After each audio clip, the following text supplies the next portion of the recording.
इस वीडियो में आपको बताने वाला हूँ विजयनगर साम्राज्य से संबंधित प्रश्न का उत्तर जो हर साल 12th के बोर्ड एग्जाम में पूछे जाते हैं। वैसे आपको सवाल स्क्रीन पर दिख रहा होगा। ठीक है, तो बढ़ते हैं पहले सवाल के तरफ। पहला सवाल है, विजयनगर साम्राज्य पर संक्षिप्त टिप्पणी, मतलब विजयनगर साम्राज्य पर टिप्पणी करना है। तो अब जवाब पर आते हैं। विजयनगर साम्राज्य की स्थापना 1336 ईस्वी में हरिहर और बुक्का नामक दो भाइयों ने मिलकर किया था। विजयनगर का शाब्दिक अर्थ है जीत का शहर। हरिहर बुक्का ने विद्यारण्य संत से आशीर्वाद प्राप्त कर विजयनगर की स्थापना की और अपने पिता संगम के नाम पर संगम राजवंश की स्थापना की। विजयनगर साम्राज्य की राजधानी हम्पी थी। यह नगर तुंगभद्रा नदी तट पर बसाया गया था। विजयनगर साम्राज्य की राज्य भाषा तेलुगु थी। विजयनगर साम्राज्य पर संगम वंश, सलूब वंश, तुलुप वंश, अराविडु वंश ने शासन किया था। सबसे पहले महाधिराज की उपाधि संगम वंश के शासकों में हरिहर द्वितीय ने धारण की थी। संक्षिप्त टिप्पणी करने के लिए इतना जानकारी काफी है। अब आगे बढ़ते हैं अगले सवाल के तरफ।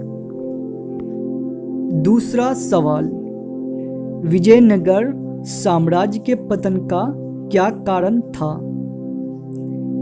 विजयनगर साम्राज्य के पतन का कारण था निरंकुश शासन, उत्तराधिकारी के झगड़े, मुस्लिम राज्यों से निरंतर संघर्ष।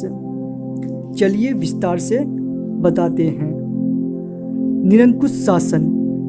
विजयनगर के शासक निरंकुश थे, अर्थात ऐसा व्यक्ति जिस पर कोई प्रतिबंध ना हो, मनमाना आचरण करने वाला, वश में ना रहने वाला, और इनके पास राज्य की सभी शक्तियां उनके हाथ में होती थी। और दूसरा कारण था उत्तराधिकारी के झगड़े।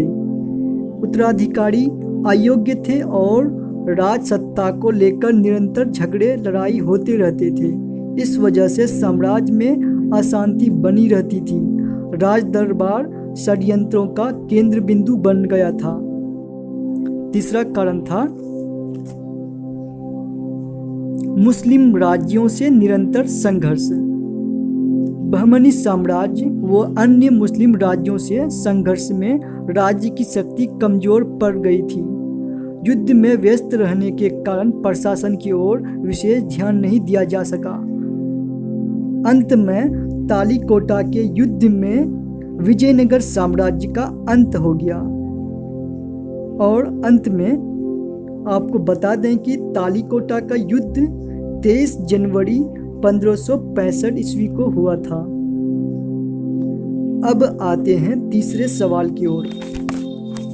आयंगर व्यवस्था से आप क्या समझते हैं? प्रशासन को सुचारू रूप से चलाने के लिए प्रत्येक ग्राम को एक स्वतंत्र इकाई के रूप में संगठित किया गया था। इस पर 12 व्यक्ति मिलकर शासन करते थे, जिन्हें सामूहिक रूप से आयंगर कहा जाता था। इनके पद अनुवांशिक होते थे। इन्हें वेतन के बदले कर मुक्त भूमि दी जाती थी।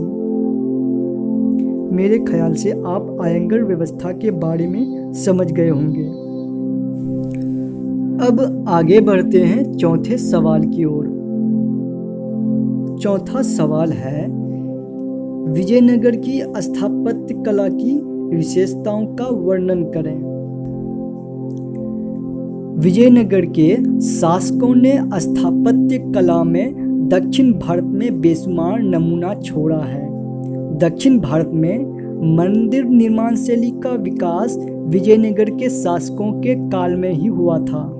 मंदिर निर्माण शैली का सर्वोत्कृष्ट उदाहरणों में देवराय द्वितीय द्वारा निर्मित हजारा का मंदिर और कृष्ण देवराय द्वारा निर्मित विठल स्वामी का मंदिर है।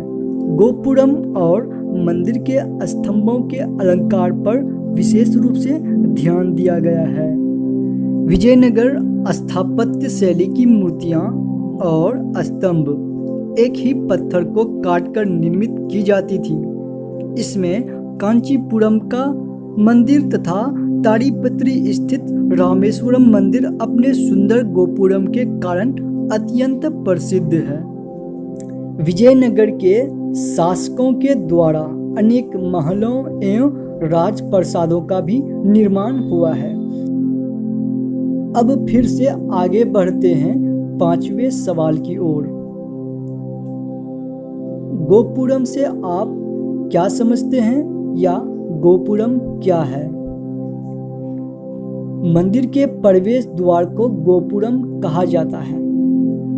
विजयनगर के शासकों ने मंदिर में गोपुरम का निर्माण करवाया था। ये अत्यधिक विशाल और ऊंचे होते थे। ये गोपुरम सम्राट की ताकत की याद दिलाते थे, जो ऊंची मीनार बनाने में सक्षम थे। अब आगे बढ़ते हैं 6ठे सवाल की ओर। 6ठा सवाल है, महानवमी डिब्बा क्या है? विजयनगर शहर में सबसे ऊंचे स्थान पर स्थित एक विशालायक मंच है। इस मंच पर पास पास लकड़ी के स्तंभों के लिए छेद बने हुए हैं। इस मंच से ऐसा प्रतीत होता है कि इस पर लकड़ी की संरचना बनी थी। इसी मंच को महानवमी डिब्बा कहा जाता है।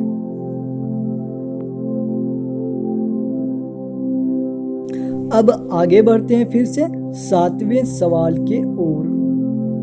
हम्पी के राजभवन पर संक्षिप्त टिप्पणी लिखें। हम्पी का राजभवन भी स्थापत्य कला का बेजोड़ नमूना है। इसमें एक राजा का दरबार हॉल और सिंहासन मंच प्रमुख है। सिंहासन मंच को एक विजय भवन के नाम से भी जाना जाता है। यह कृष्णदेवराय द्वारा उड़ीसा विजय के उपलक्ष्य में बनाया गया था। इस राजभवन में महारानी स्नान घर भी था। राजभवन की दीवारों पर फूल, पत्ती व मनुष्य की सुंदर आकृतियां निर्मित की गई थी। अब आगे बढ़ते हैं 8वें साल की तरफ। कमल महल के बारे में संक्षिप्त टिप्पणी लिखें। कमल महल विजयनगर की एक सुंदर इमारत है। इस महल की ऊपरी संरचना कमल की तरह दिखती है, अतः 19वीं सदी के अंग्रेज यात्रियों ने इसका नामकरण कमल महल किया है।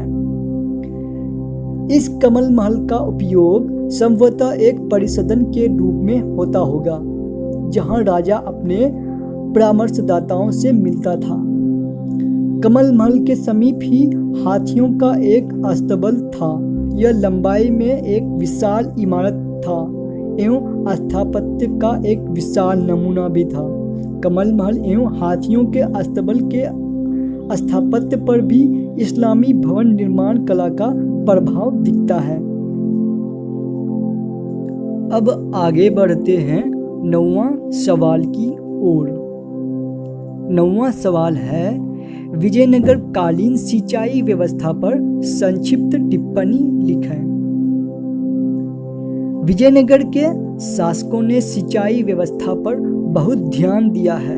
विजयनगर चारों ओर से ग्रेनाइट चट्टानों से घिरा था। इन चट्टानों से कई जलधाराएं फूटकर तुंगभद्रा नदी में मिलती थी। इससे एक प्राकृतिक कुंड का निर्माण हुआ था।